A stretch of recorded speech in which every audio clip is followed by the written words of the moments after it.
श्रीकृष्णाय परब्रह्मणे नमः। श्रीमद्भगवद्गीता ध्यानश्लोकाः।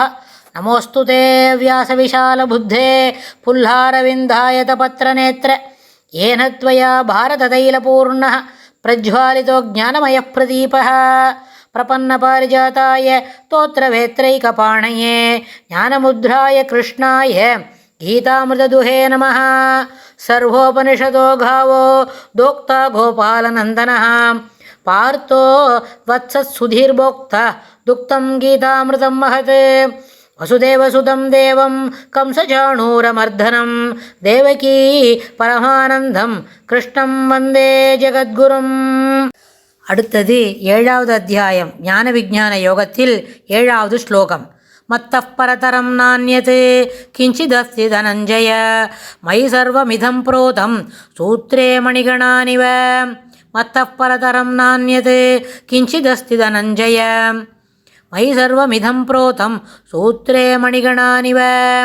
இந்த ஸ்லோகத்தில் பெருமாள் என்ன சொல்கிறார் அப்படின்னு கேட்டால், போன ஸ்லோகத்தில் ஒரு வார்த்தை சொன்னார், கிருஷ்ணஸ்ய ஜெகதா பிரபவா பிரளயா அப்படின்னு சொன்னார். அதாவது இந்த உலகத்தில் இருக்கிற எல்லா ஜீவபூதங்களுக்கும் உற்பத்தியாகவும் தானேவும் அழிவாகவும் தானேவும் இருப்பதாக கூறினார். மூலப்பிரகிருதி என்ன சொன்னால், இந்த பெருமாளுக்கு இந்த சைத்தன்ய கர்ப்பம் இருக்கே, அது பெருமாள்கிட்டேருந்து தான் இருக்குது.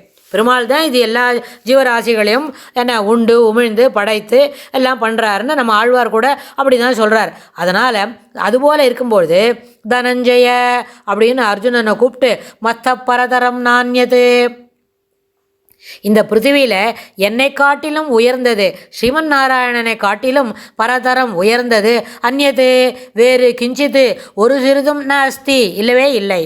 சூத்ரே மணிகணானிவ, ஒரு நூல் கயிறு, ஒரு தங்கச்சங்கிலி, அதில் மணிகள் கோர்க்கப்பட்டிருக்கிறது.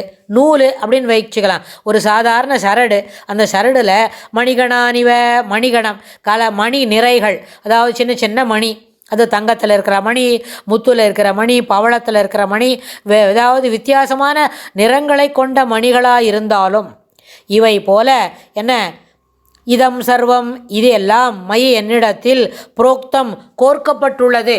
ஒரு சரடு, சாதாரண நூல் கயிறுன்னு கூட வச்சுக்கலாம். அந்த நூல் கயிறில் வரிசையாக மணி கோத்துருக்கு. நல்லா 2 பக்கமும் கோத்து முடிச்சாச்சு.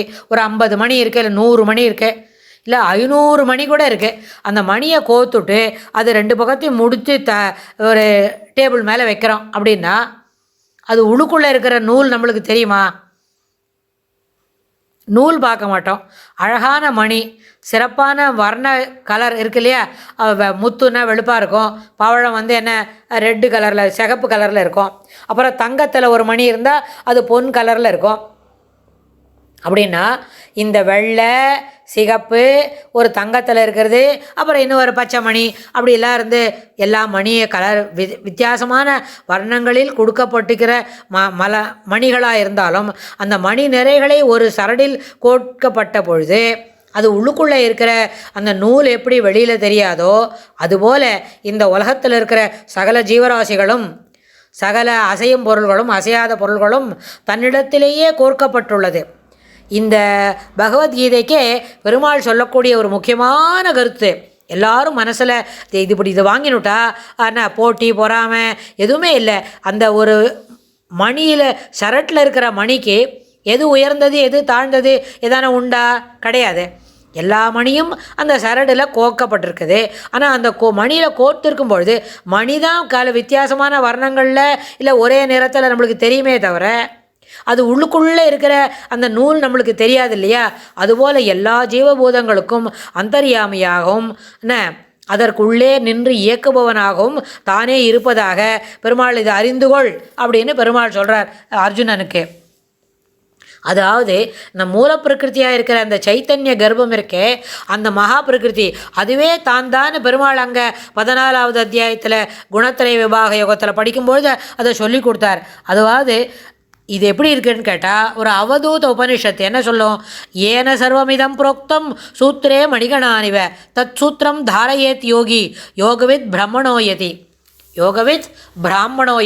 அதாவது ஒரு அந்த நூலில் கோக்கப்பட்ட மணியை அதுவே சிறப்பாக நினச்சிண்டா அந்த மணிக்கெல்லாம் அந்தர்யாமியாக இருக்கிற நூல் எப்படி நமக்கு கண்ணுக்கு தெரியலையோ அதுபோல் நம்மளோட வாழ்க்கையிலும் இந்த உலகத்தில் பிரகிருத்தியில் இருக்கிற சகல ஜீவராசிகளுக்கும் என்ன இணைத்து கொண்டு செல்வது ஸ்ரீமன் நாராயணனாகிய சூத்திரம் அப்படின்னு மனசில் வச்சுக்கணும். ஜீவபூதாம் எல்லா க்ஷேத்திரஜ லக்ஷணத்துக்கும் என்ன உட்புகுந்து உலகை நின்று ஆட்டுவித்து நடப்பிவித்து அதுக்கேற காப்பாற்றி அதை நடப்பிவித்துன்னு சொல்லும்போதே அந்தந்த ஜீவனோட கர்மாவுக்கு ஏற்றவாறு சுவாமி அதில் ஒரு பொழுது என்ன பண்ண மாட்டார், ஒரு அணுமாத்திரம் கூட மாற்றது இல்லாமல் தான் நடத்தி தருவார் அப்படின்றத நம்ம மனசில் உறுதியாக வாங்கிக்க முடியும். அடுத்த ஸ்லோகத்தில் இன்னும் என்ன பெருமாள் சொல்லி கொடுக்குறாருன்னு நம்ம பார்க்கலாம். ஸ்ரீ கிருஷ்ணாய துப்யம் நமஹ.